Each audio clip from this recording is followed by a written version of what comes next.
Assalamualaikum warahmatullahi wabarakatuh. Halo semuanya. Kali ini aku ingin menceritakan tentang sejarah pribadi aku dari awal pendidikan sampai sekarang ini. Let's go. Dimulai dari awal pendidikan, yaitu TK. Aku TK cuma sekitar semingguan karena aku mengalami insiden kecelakaan yang menyebabkan kaki aku patah dan membutuhkan waktu beberapa bulan untuk penyembuhan agar bisa berjalan kembali normal. Berdekatan dengan itu, pendaftaran masuk SD sudah dibuka dan aku memutuskan untuk masuk ke SD 08 Pasar Suranti. Pada kelas 1 SD, aku merasa kurang nyaman untuk mengikuti pembelajaran. Aku sedikit tidak menyukai walasnya karena dia memarahiku saat aku tidak pandai mengejar. Padahal kan aku bisa membaca lancar. Akibatnya, aku hanya masuk 20 besar dan potensiku menurun. Lanjut kelas 2 SD, gurunya pun hampir sama dengan yang kemarin, tapi yang ini lebih mendingan. Lanjut kelas 3 SD. Nah, disinilah aku mendapat walas yang baik, sehingga proses pengajaran pun terasa menjadi nyaman. Di kelas 3 SD ini, aku awalnya mendapatkan ranking 4, juara 3, juara 2, lalu kembali ke 4 lagi, bukan 1. Lanjut di kelas 4. Di kelas 4 ini aku cuma dapat 10 besar. Lanjut kelas 5 SD. Aku cuma satu semester di SD 08 Suranti. Semester 2-nya aku pindah ke SD 28 Jorong Nantiko. Lanjut kelas 6 SD. Di SD 28 Jorong Nantiko, aku mulai ikut-ikut lomba kayak nyanyi, senam kreasi, dan lain-lain. Dan aku terpilih menjadi perwakilan untuk lomba nyanyi. Setelah melakukan latihan berhari-hari, dan alhamdulillah lombanya nggak jadi. Tapi jangan khawatir, karena kami berhasil mendapatkan juara 2 di senam kreasi. Lanjut, masuk ke sekolah menengah pertama.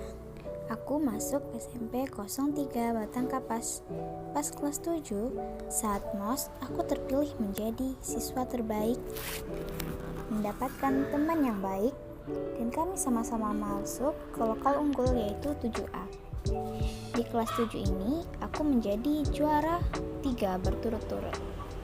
Lanjut, kelas 8, aku mendapatkan juara 2 berturut-turut, dan mendapatkan juara 1 lomba storytelling di kelas meeting. Pertanyaannya, kenapa bisa juara 1? Karena seangkatan kelas 8 itu cuma kelas kami yang ikut, dan itu cukup membanggakan lah ya. Dan pada semester 2, aku pindah ke sekolah SMP 2 Sutra. Disinilah awal aku dibully. Alasannya karena mereka merasa aku mengambil posisi mereka. Padahal mereka itu salah paham. Guru-guru memujiku karena itu hanya bentuk apresiasi agar aku semangat karena aku adalah anak baru di sekolah itu. Tapi aku tidak terlalu menghiraukan mereka dan aku fokus untuk mengajar pendidikan aku. Akhirnya, aku berhasil mendapatkan juara 1 di kelas 8 tersebut. Lanjut, kelas 9. Alhamdulillah, di kelas 9 ini, semua teman-teman baik-baik. Dan di kelas inilah aku bertemu sahabatku yang dimana kami masih bersahabat sampai sekarang. Oh ya, aku juga mendapatkan juara 3 berturut-turut di kelas 9 ini. Lanjut, masuk sekolah menengah atas. Aku masuk ke SMA 1 Sutra. Di mana pada tahun ini COVID-19 mulai menyebar awal-awalnya, sehingga kami tidak dibenarkan untuk sekolah secara normal, dan kehadiran dibagi menjadi 2 shift. Yang pertama shift A, yang kedua shift B. Jujur aku mengalami sedikit kesulitan Karena saat daring aku masih tinggal di Ampiampara, di mana itu terletak jauh di pelosok, sehingga jaringannya sangat sulit untuk ditembus. Dan beruntungnya tidak lama kemudian dibangunnya tower dekat Ampiampara tersebut, sehingga kami tidak kesulitan lagi untuk mencari jaringan. Di kelas 10 ini aku mendapatkan ranking 18. Sedikit shock, tapi nggak apa-apa, wajar karena di kelas kami banyak siswa berprestasi. Tapi aku tidak menyerah dan terus berusaha, dan akhirnya aku mendapatkan penghargaan siswa terbaik dalam pembuatan TA, yaitu tugas akhir dari semester 2. Sedikit penjelasan tentang TA ini. Jadi TA itu adalah membuat alat peraga dari cairan dan suntik, sehingga bisa menggerakkan benda-benda yang sudah kita rangkai.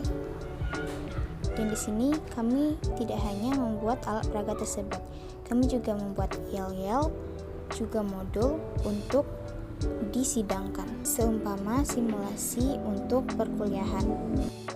Lanjut di kelas 2 SMA. Kelas 2 SMA ini aku pindah ke SMA Pertiwi 1 Padang.